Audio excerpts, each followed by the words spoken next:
tigas-tigas ng ulo ni Joey. Basta-basta na lang kumikilos. Hindi mo lang nag-iisip. Ba't ano ginawa niya? Pero binigay niya ng flash drive sa Ninong Diego niya. Sana na lang, hindi lumapit sa masamang tao, si Diego. Alam mo, si Diego yung maling tao. What do you mean? Si Diego ay si Parak.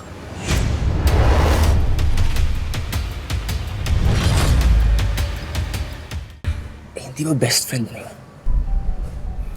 Pati ako hindi ako makapaniwala. Pero siya yung tinuturo ng notebook. But how? Yung bulalakaw. Shooting star yon. Yun yung firing range kung saan kami pupunta ni Diego. Tapos yung stall number, nandun. Sa tingin ko, doon sila nakikita ni Ramon eh. At yung baril na nakita sa sasakyan ko, si Diego lang kasama ko doon sa loob. Pwedeng siya nagplanta nun. Hindi ko maintindihan. Best friend ba yun, di ba? Bakit ang gagawin niyo? Hindi ko rin alam. Napansin ko, sobrang dugo ni Diego. Baka nasilaw sa pera.